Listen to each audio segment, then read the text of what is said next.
George Tsekenis from Biomedical Research Foundation Academy of Athens in Greece. Now, within the NextGen Microfluidics project, it's an open innovation testbed project. We will hear George talking about the development and upscaling of microfluidic cartridges for LOC nucleic acid amplification and microerror detection. So do not take more time from your side. George, the floor is yours. Please go on. Thank you, Andreas. I'll try to keep it short. Thank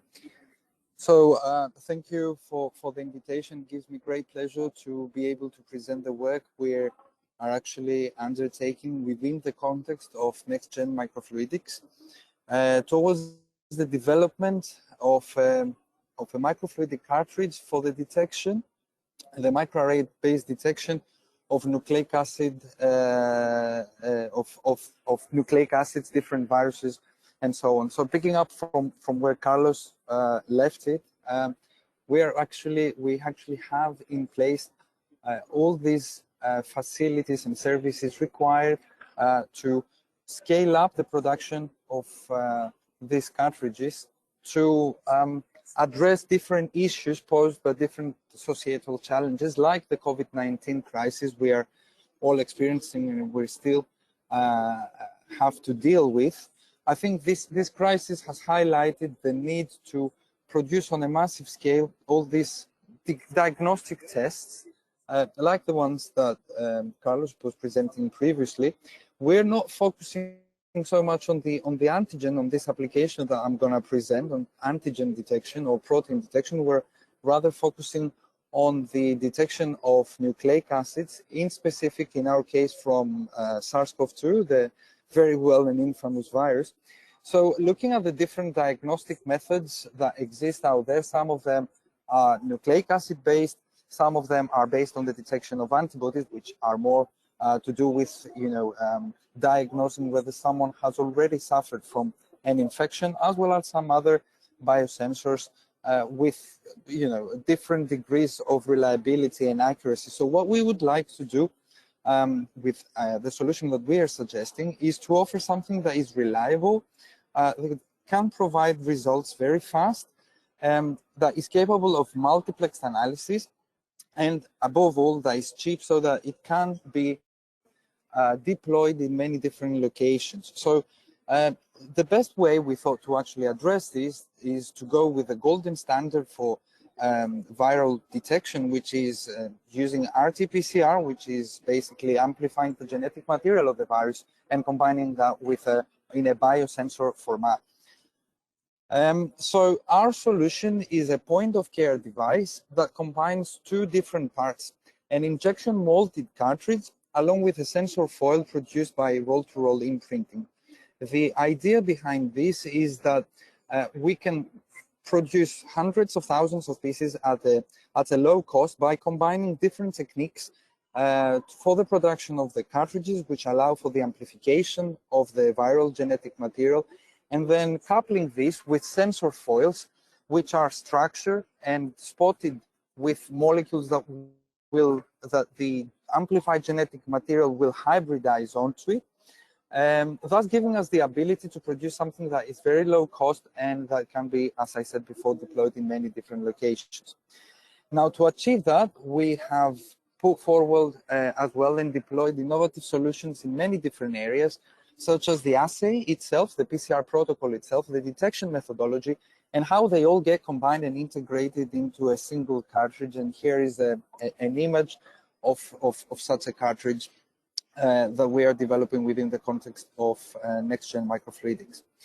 So the general overview of the assay, I talked about multiplexity, and that's exactly what we're going for.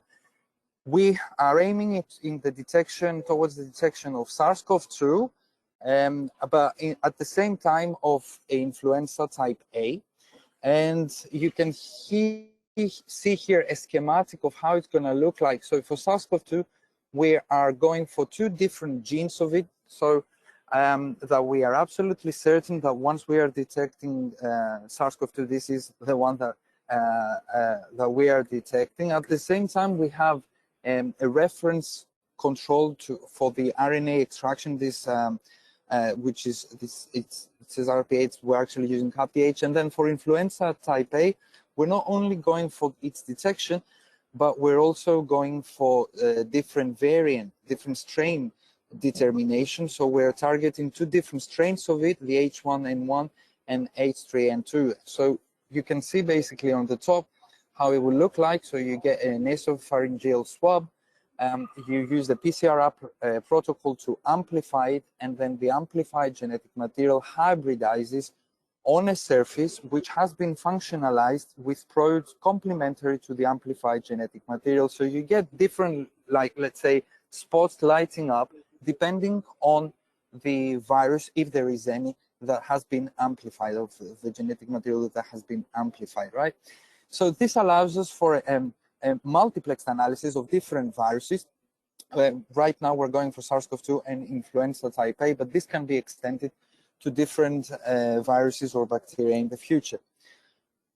Moving on to the to a very interesting approach we used to actually achieve generation of single-stranded DNA product in excess once amplified. Now, why do we want that? Because we want the amplified genetic material to hybridize with immobilized probes onto the surface of the sensor foil. So it would make sense if we were able to produce lots of single-stranded DNA, which can directly hybridize with the immobilized probes straight away, instead of relying on the usual procedure used for this, which is producing double-stranded DNA. This is what usually PCR produces, and then denaturing it prior to its hybridization into the surface. One way to achieve this is use asymmetric PCR, which basically relies on the use of different concentrations of the 2 primers required for the amplification, but that results in inefficient amplification of the genetic material. So what we've done is introduce modification to the primers themselves, go with unequal concentrations, but the end result, as these curves actually show here, I don't know whether you can see them. So the blue one is the standard protocol, where the concentrations of the primers are have equal concentrations, and this is what happens when you use unequal concentrations, so that you amplify preferentially one strand, so that you make single-stranded DNA in excess. As you can see, the efficiency drastically drops. But by introducing modifications, you can see that this curve, which signifies that the amplification happens even earlier than the standard protocol, just goes to show that we have a win-win situation by producing single-stranded DNA at an efficiency which is equal to, if not better, to a standard protocol. Now, moving on to how this amplified product is detected. I'm going to show you the results we got with real patient samples of different viral loads. So you can see how the curves look like using a conventional benchtop thermocycler. The viral loads are characterized by their critical point values. As you can see, the larger it is, the less genetic material you have. This corresponds to the number of cycles you actually require to run your amplification process until you get a signal. So the low viral load samples have a high critical point value. The high ones, the ones that have lots of viral genetic material, have lots. So this ViaSure is an IVD certified kit, and these are the critical point values we obtained for these different patient samples. And these are the ones we obtained with the protocol that we had developed within NextGenMicrofluidics. Now, moving on to the amplification of the fluorescently labeled product onto the surfaces, you can see here the dramatic difference achieved in the hybridization efficiency and the fluorescent signal we're actually recording from the surface when we're using the late protocol. So combined, these allow for the faster analysis as less cycles are required, but also simplifying the cartridge itself, because we don't have to introduce heating steps to denature the product like is usually required, and so on. Now, for the actual amplification of the genetic material, we are using convective PCR, which is a very innovative technique. You can see how the different temperature zones, how the fluid flows between the different temperature zones. So instead of having the usual setup where the fluids and the buffers required for the amplification pass from one temperature zone to the next, here you have just one capillary, let's say, where the fluid, based on the temperature zone differences, flows in a circular motion. Now, we've combined this with the protocol that we have developed, the LATE protocol, and you can see that we achieve very fast amplification, just in 10 minutes, faster than the conventional PCR on a benchtop thermocycler, which will allow us for a very fast time to analysis. And also the simplification of the cartridge design, exactly because you can have a smaller footprint when it comes to the PCR on the cartridge itself. Now, moving on to how we actually integrate everything into the cartridge, again, more innovative solution when it comes to the tubing, the pumps that are usually required to pump all the different reagents into the amplification chamber and then the detection chamber. So the cartridges that we are using do not require any external pumps or heaters, as everything is, or tubing, as everything is actually integrated, as you can see, on the cartridge itself, where the liquids are internally, let's say, pushed and driven towards the amplification chamber and then the detection on the spotted sensor foil. So you can see here a schematic of how such a cartridge will look, where you have different reservoirs for the different reagents. Somewhere around here, you've got the amplification channel where the convective PCR takes place, and then everything is driven towards the sensor foil, where we have the spotted microarray, and you can see here a scanner, which actually shows the different probes, lighting the different spots corresponding to probes complementary to different viruses lighting up, indicating a possible infection or not. Now, for the sensor foil itself, again, more innovations in the field that we're replacing. The whole thing is based on fluorescence intensity reading, basically, from the immobilized biomolecules. So in the past, what happened is that light got incoupled, as you can see, on a glass slide. This provided the illumination, let's say, of the fluorescent markers, which was read by the detector, and then it got out coupled through these macrostructures.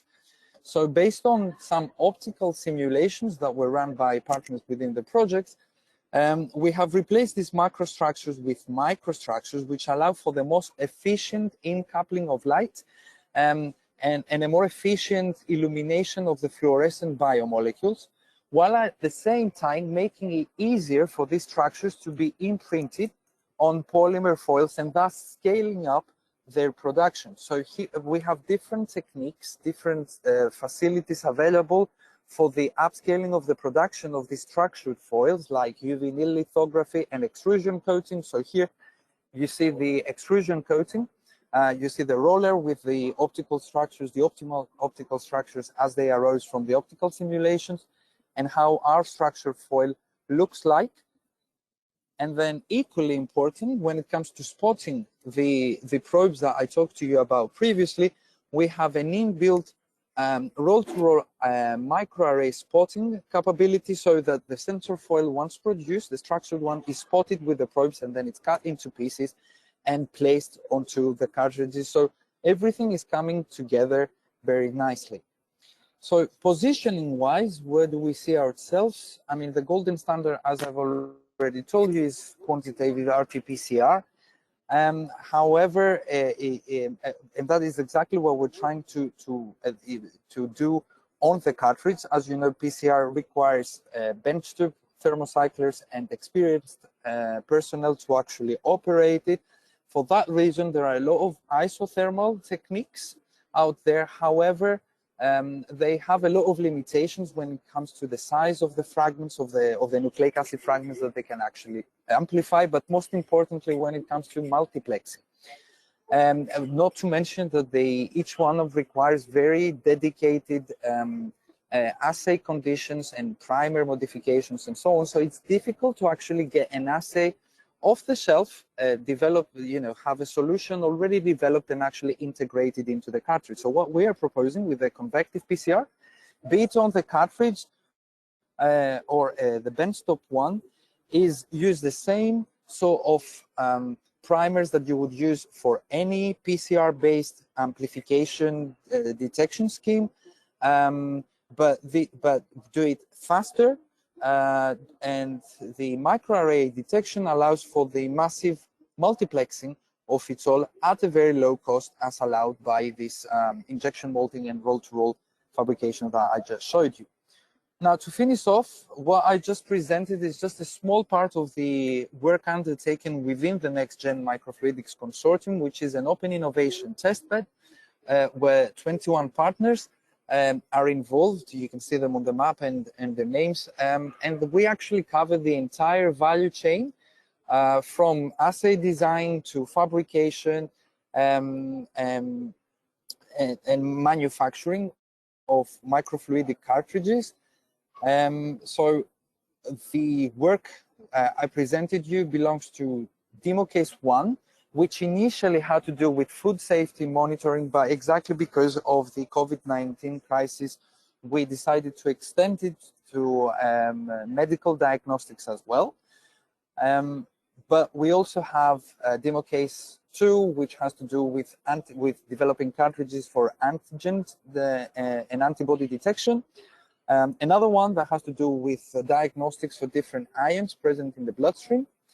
A very interesting one that has to do with culturing self-developing cell culturing substrates for pharmaceutical testing, and another one that has to do with biotechnology and enzyme monitoring. Now, what they all share in common is that we develop a set of services and facilities, and we showcase them through these demo cases, so that we have in place an extensive and well lubricated, if you want, network of services and facilities, which will serve the single entry point that we have founded, the Microfluidic Innovation Hub, which this is the website if you want to take a look at it, to actually apply all these services into new cases and scenarios and serve as a single entry point for someone who has an idea and would like to accelerate it, taking it from the assay itself to providing information and access to venture capitalists and so on. The open call is now open, so please come forward, please take a look at it. And I think that was my last slide, so thank you very much, and I'm looking forward to any questions you might have. And obviously, I would like to thank my colleagues in all of these partners involved, not just in our demo case, but in the project in total, but also the European Union for the funding that we have received.